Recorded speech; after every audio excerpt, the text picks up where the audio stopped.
warahmatullahi wabarakatuh. Perkenalkan, nama saya Randy Mampu. Saya dari kelas C NIM 1314 21086. Saya di sini akan mempresentasikan hasil PPT saya dengan judul pengawasan dan partisipasi dalam administrasi pembangunan.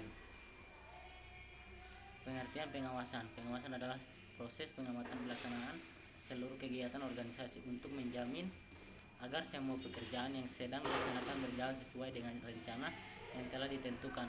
Adapun menurut Suyanto, pengawasan adalah segala usaha atau kegiatan untuk mengetahui dan menilai kenyataan yang sebenarnya mengenai pelaksanaan tugas atau kegiatan, apakah sesuai dengan yang semestinya atau tidak.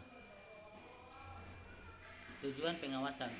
Tujuan utama pengawasan adalah memperlancar roda pembangunan serta mengamankan hasil pembangunan. Pengawasan diperlukan bukan karena kurang kepercayaan dan bukan pula ditunjukkan mencari-cari kesalahan atau mencari siapa yang salah, tetapi untuk memahami hal-hal yang salah demi perbaikan pada masa datang.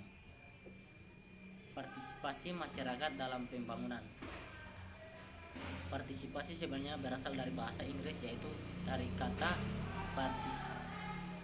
participation yang dapat diartikan suatu kegiatan untuk membangkitkan perasaan dan diikut sertakan atau ambil bagian dalam kegiatan suatu organisasi untuk mewujudkan keberhasilan pembangunan.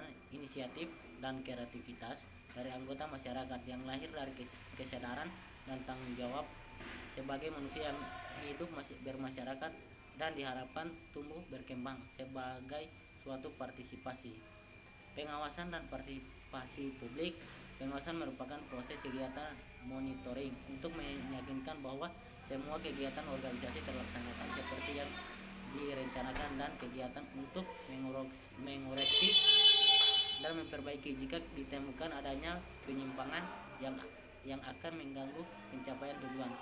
Pengawasan juga merupakan fungsi manajemen yang diperlukan untuk mengevaluasi kinerja organisasi atau unit-unit dalam suatu organisasi untuk menetapkan kemajuan sesuai dengan arah yang dikehendaki.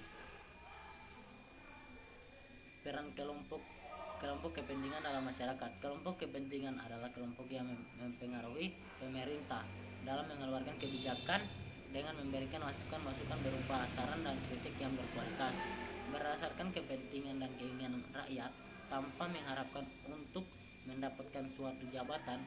Peranan kelompok kepentingan di organisasi atau lembaga instruktur politik adalah untuk menyuarakan, mewakili, dan melindungi tuntutan atau kepentingan kelompok sebagai bagian dari rakyat kepada pemerintah agar didengarkan dan diakomodasi oleh pemerintah dalam membuat suatu kebijakan publik dalam pemerintah. Contoh peranan kelompok penekanan adalah hal yang penting untuk dikenali sejak awal agar tidak ada kesalahpahaman. Ditambah lagi masih banyak orang yang ternyata tidak mengenali kelompok ini padahal bisa berperan sebesar dalam melakukan perubahan kebijakan pemerintah. Sekian presentasi dari saya. Lebih dan kurangnya saya mohon maaf. Wabillahi taufiq wal hidayah. Wassalamualaikum warahmatullahi wabarakatuh.